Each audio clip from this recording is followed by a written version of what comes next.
It's a great opportunity to be able to speak, not just people who are gathered here today, but also to those out there who are experiencing what I think is generally recognized as one of the longest running injustices that we have witnessed internationally.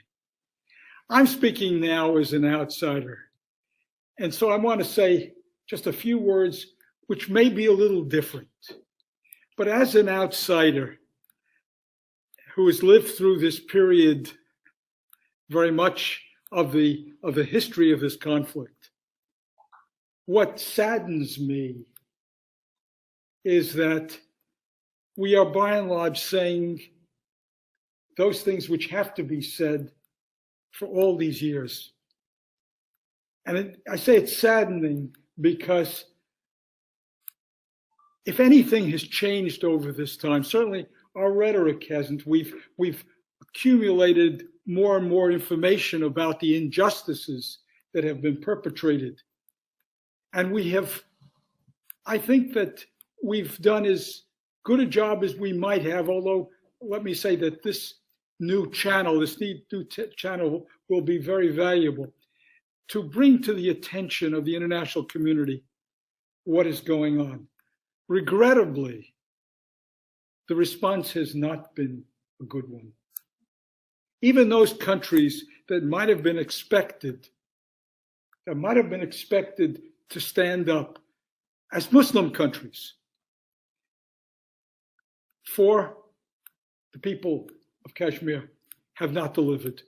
In fact, they've established ever stronger relations with India, which, while they have not encouraged India on its Kashmir policy, has certainly not discouraged them.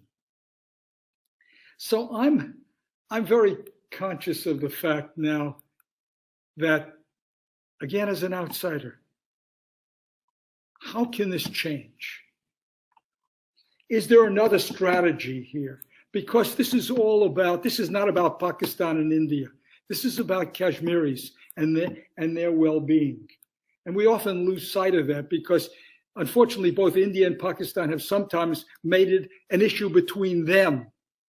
And in the process, the Kashmiris got left out. All of these discussions that have been going on between India and Pakistan, and there have been some peace plans out there that have been created, and they're some very equitable ones. But they've not led to anything, unfortunately, mostly because there were spoilers on both sides. For whatever reason, did not necessarily want to see this happen, and in fact did not want to see an independent Kashmir, to give Kashmiri people at least the choice. So I throw really out to you, do we have any new strategies? Because yes, even armed conflict has backfired. It's backfired not because brave people haven't been willing to stand up, and great losses here. But it's backfired because it's created, unfortunately, in the international community, an equating of freedom fighting for terrorism. And this has been the strongest thing which has weighed here on the inability here to make greater progress. What has really changed in this time is 370, the revocation of 370. It's made things, we all know that, it's made things so much more difficult. And the accession to power of Modi's party, BJP, has been part of this. So I'm wondering here whether, in spite of what I said here about India and Pakistan, whether progress has to wait a little longer for a change in the relationship between India and Pakistan. A relationship where this is no longer an issue, where freedom of movement and expression is acceptable. I don't want to take Kashmir off the front burner here as an issue, but it's going to have to share the burners with an effort here to do those things which have to be done between India and Pakistan. Trade, yes, free movement of people, cultural exchange, but also new issues which have arisen, which have an impact on everyone, especially perhaps the Kashmiris. Climate change, terrorism in general, global terrorism. So again, I don't have the answers, but we need now to think of new approaches which can not see Kashmir as the key necessarily to everything falling into place. It hasn't happened. What can we do which would redound to the benefit of the Kashmiri people, such that, and I hope this isn't heretic, to say it doesn't matter where you live, whether you live in an independent state, in Pakistan or in India. What matters here is that the people of this region who have suffered so greatly can be free, can live their lives fully. Well, again, no answers here, but we need to reset our thinking here and say what now is going to work that hasn't worked in the past, because we've said it so eloquently here and elsewhere all the time. We've made a perfect case, but we haven't won over. What ways can we have? What ways can we change the whole context for this so that progress is possible? Thank you. Thank you, Professor. Stay there because we may have a few questions. See if you can answer those questions. Okay. I would be the first one to ask this question. You have mentioned that there have been some highs in those points where the Kashmir, the perfect case was made. In certain instances, at the time of General Musharraf, we saw the 4 points. Yes. That was, Kashmiri thought that would be probably a step forward. Yes. Then we were pushed back so far back, and then in the last president, Trump made a comment when the Prime Minister of Pakistan was here, and he said, I will mediate between India and Pakistan. And the Kashmiri raised their hopes, thinking that the only power breaker in the world, that is USA, will be probably negotiating and finding some resolve for the people of Kashmir. And that didn't happen. Then February 22nd happens, and President Biden makes a comment that we will remain impartial, neutral. Now, in your research, in your study, what do you think that where and how Kashmiri could knock the doors of the people, of the powers, if they keep playing these kind of emotional games with us? Well, when then President Trump said, we want to become involved, we heard him say that, but the rest of the sentence was the critical thing here. He said, if the parties agree to it. Yeah. Well, that's been the problem all along. India has not budged. And as I say, it's taken steps backward. You mentioned here the Musharraf 4-point open borders. That's been the boldest move that we have seen. And it was essentially bureaucracies on both sides which undercut that. And he was left out on a limb.